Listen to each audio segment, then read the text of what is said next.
Hey everybody, welcome back to RPG Imaginings. I just returned from a trip to visit my best friend in Las Vegas, and we had an opportunity at his house to roleplay on 2 evenings. First evening, we did his Curse of Strahd campaign for his roleplay group, and then they all came back the next evening, and I ran Kids on Bikes for them.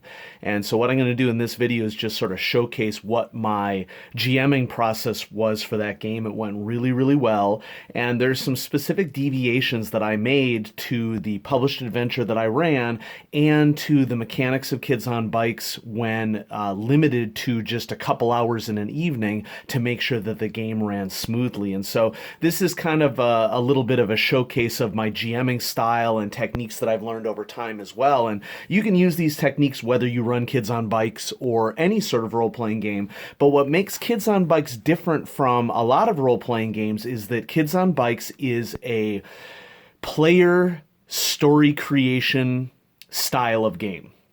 It's investigative I would say, in terms of execution, but the overall style of the game is in a Baron Munchausen hill folk sort of style where you're sitting around a table and the purpose of the game master is to ask questions of different characters to do a couple of things. The first thing would be to establish relationships between characters. The second thing would be to do some world building in of itself. And then the third thing I would say is to focus more on like what is the recent history that leads into this adventure.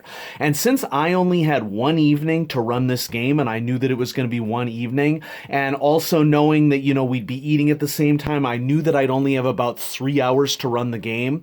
What I did, the major thing that I did in preparation for running this evening of Kids on Bikes was to focus on the what most recently has happened with your character dimension of it, rather than character relationships and rather than world building. Those two aspects of Kids on Bikes are really cool, and I really recommend that you check that out. It just happened to not work for the particular thing that I was going to do. And so, in preparation for the evening, I had my copy of The House on Poplar Court, which is the free RPG Day adventure that came out for 2019. I will tell you when spoilers will be happening for this, but first I want to talk a little bit about how I prepped for the night and the sorts of things that I did in advance to prepare for the adventure. So for those of you who are most interested in the game mastering aspect of this, has something that you can take away from the video. And so obviously I prepared pre-gens for everybody, but what I wanted to do with these pre-gens is I left them blank as you see this particular character. Now, this is the conspiracy theorist and teen, and you'll notice that nothing is filled in here. This is a character that people at the table didn't pick, and I'll show you in a little bit what everybody picked and the sort of table matrix that I used to get the information that I needed as their game master. I let them pick their name, their age, their fear, motivation, description. The cool thing about Kids on Bikes is it took us about 10 minutes to make these characters. Okay, because all the stats were associated with whatever the particular trope was for Kids on Bikes that they selected. And then, of course, there's some questions to get them thinking here. They picked 2 strengths from the list here. I also allowed them to look at the strengths list that comes in the player book. This is the deluxe edition of Kids on Bikes. I was involved with this Kickstarter. The main difference between Deluxe Edition and the core book is that the Deluxe Edition is basically the core rules plus a comic during the first half of the book, and then the end of the book is all scenarios that were also published in a separate book. And while I was in Las Vegas, we visited a lot of game stores, and I was pleasantly surprised to see Kids on Bikes rules in over half of the stores that we went to. Anyway, getting back to character creation. So at the beginning of the game, I talked a little bit about the mechanics so that they could understand how these things work. You kind of have to leave with that for Kids on Bikes because a lot of the strengths in particular may reference mechanics of the game, which if you don't know the mechanics of the game, you can't really pick wisely. Flaws in Kids on Bikes are just role-playing fodder. So I basically told them, pick flaws that you think will be cool to role-play, and we run from there. I also gave them the following little cheat sheet for the rules of the game, and I'm going to zoom down into it so you can sort of see what I did here. If people are interested, I may post a link to this in the description down below to the drive file that I have for this. But I mean, folks, this is basically all the mechanics for kids on bikes that anyone would need to know in order to get started. It sort of details some example difficulties, the difference between a planned action and a snap decision, which is sort of a huge aspect, especially for using adversity tokens in the game, the basics of how combat works, and then miscellaneous things like the fact that dice explode, what happens when you fail a roll, how can you use adversity tokens, stuff like that. And in prepping a little bit before the game on that evening, I noticed that there were a couple things that I forgot to add to the digital file, and so I will update the digital file with this information before I share it on the video. And so everybody got one of these. It's just one-sided. You don't need anything else to get the basics of how to run kids on bikes. That's part of what makes a system like this interesting. A lot of people are really interested getting away with Finder-style games. No offense. Okay, so games are 3.5, games that really emphasize stacking of stats, min-maxing, all that sort of stuff. A lot of us are interested in getting away from that. And if you're into it, that's cool, okay? I'm not so much, and Don's group that I played with was very much open to the concept of a rules-light role-playing game. I also gave them a printout of examples of the difficulty levels, and a brief explanation of what the die that represent your stats are all about. And then, of course, to help them in making, quote-unquote, refining, shall we say, the characters, I gave them the list of all the strengths that are present in the core rulebook as well. And so that's just sort of a little insight into my early design process, because I knew that in order for us to run this efficiently in a 3-hour period, we really had to prep it, okay? From this point forward, there are going to be spoilers for House on Poplar Court. So if you don't want this adventure to be spoiled for you, this would be the time for you to bow out. I found House on Poplar Court to be a really good entry vehicle for new players, in that even though House on Poplar Court is designed to be a mini campaign, as an experienced GM, I found it pretty easy to trim away the parts of it that I did not think would be as engaging and just focus on the aspects of the game for this particular evening. And so the beauty of House on Poplar Court is that it presents a setting to you. And so I blocked out notes of text that I wanted to be sure that I would read at the beginning of the game.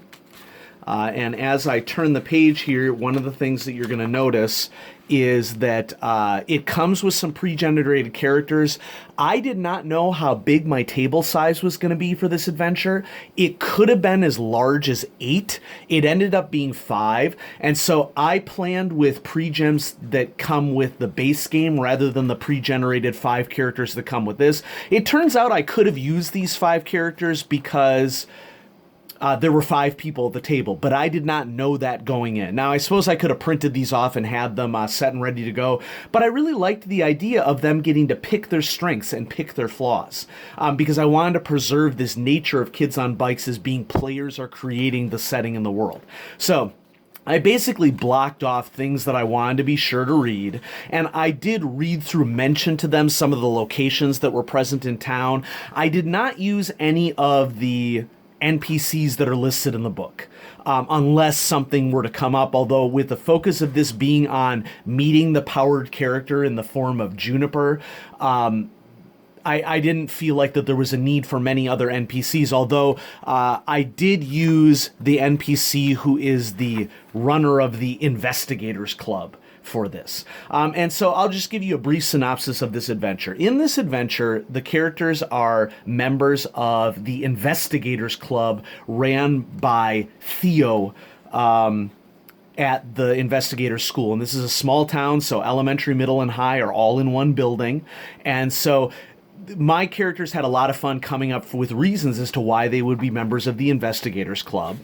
And so in this first act, Theo has everybody meet at the flagpole and mentions that based upon all the strange things that were happening in town, it was time for the Investigators Club to get involved.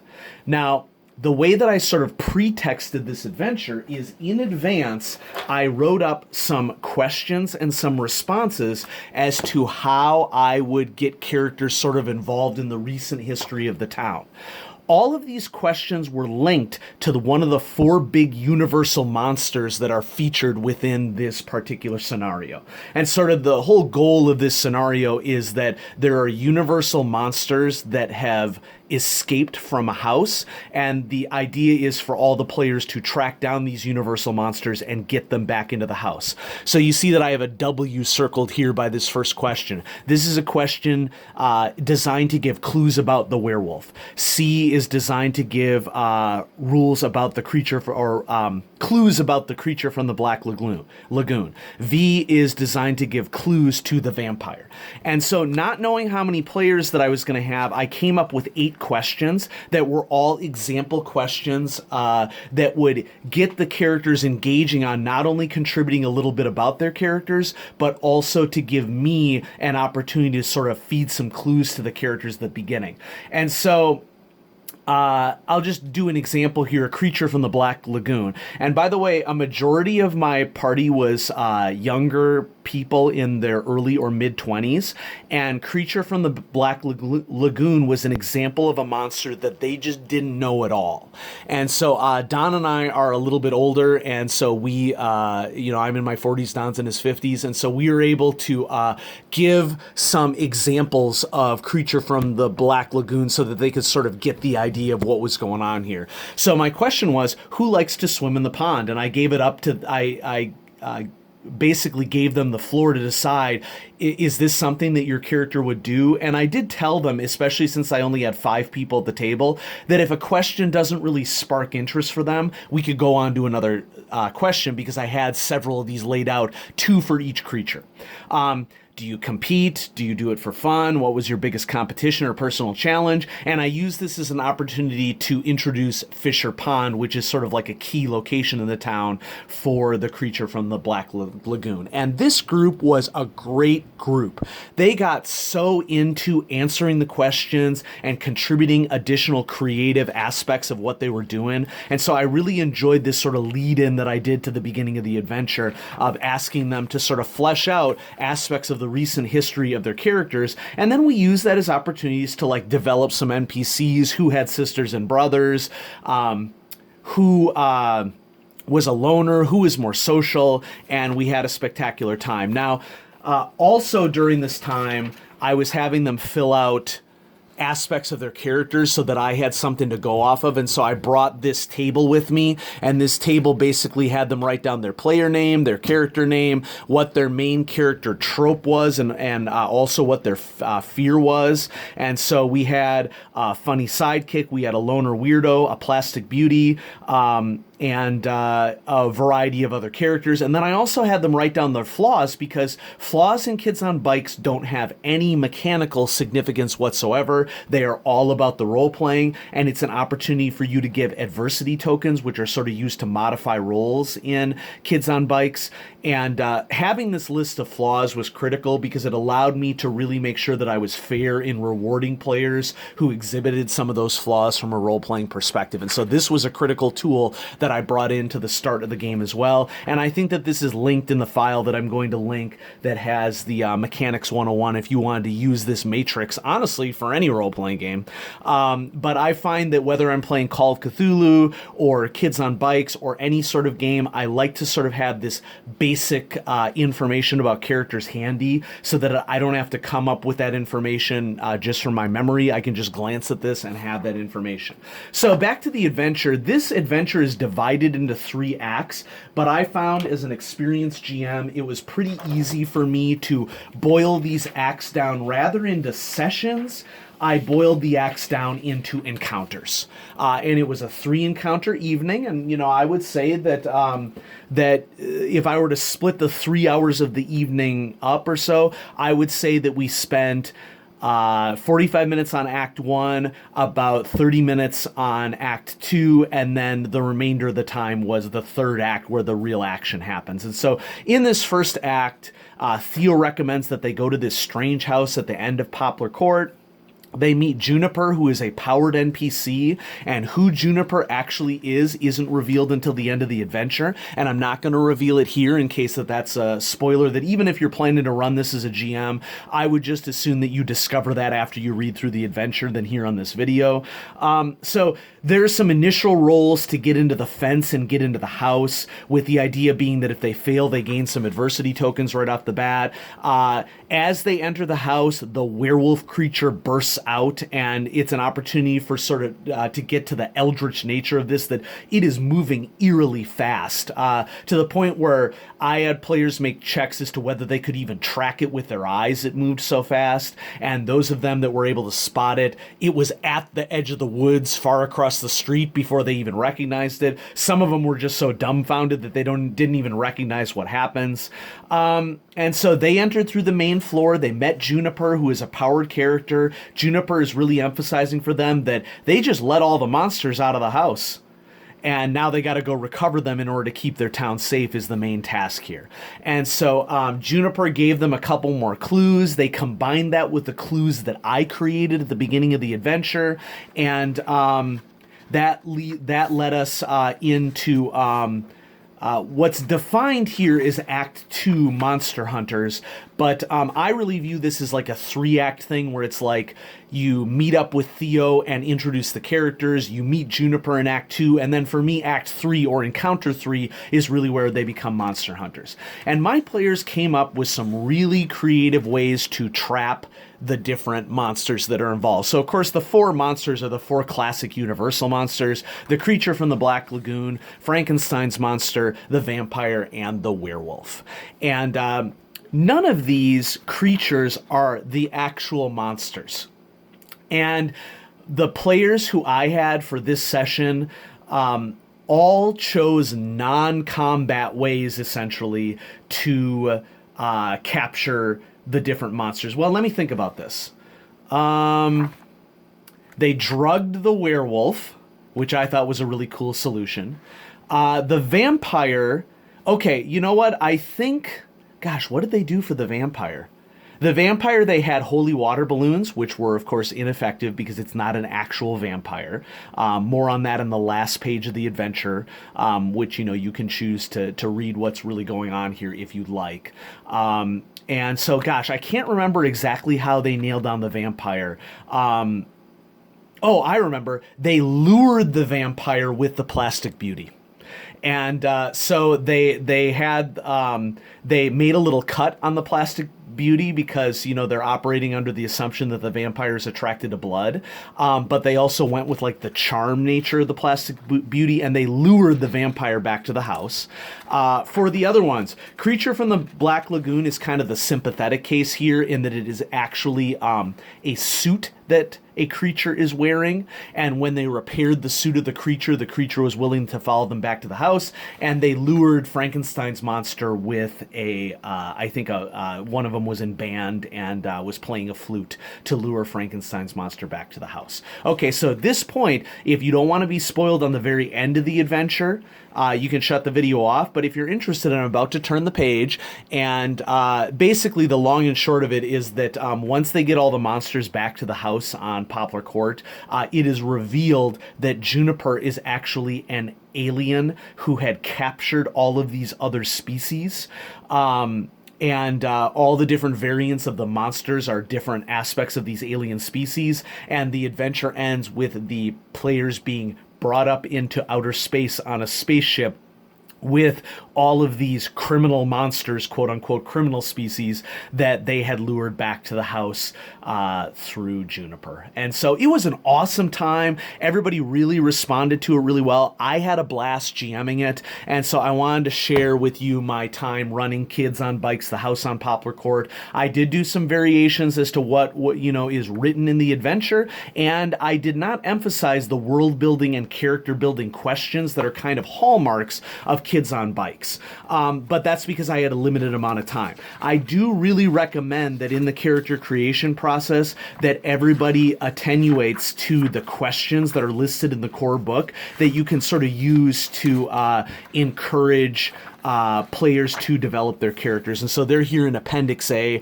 under relationship questions. Like there's some questions that you can ask for positive relationships with characters, negative relationships with characters. I'm going to be honest with you, given the prep work that I did in introducing the clues at the start, we sort of covered a lot of these relationship sort of questions in what I had done with those clues. So, you know, if it's something that you're interested in doing, go ahead and doing that. Kids on Bikes is a lot of fun. I'd also recommend Tales from the Loop as another sort of 80s kids sort of emphasized role-playing game that was recently kickstarted. I think it won an Emmy in 2017, but it is an alternate reality 1980s. Kids on Bikes is intended to be a true reality 1980s, although honestly, you can make it whatever you want. So there we go. Happy to share my experience with Kids on Bikes. Check it out. It's an awesome rules light role-playing game, and I'm going to have some more stuff coming at you here on RPG Imaginings. Oh, before I go, thank you so much to my 3 patrons. Really appreciate it. And if you're interested, I'm on patreon.com/RPGimaginings. Bye-bye.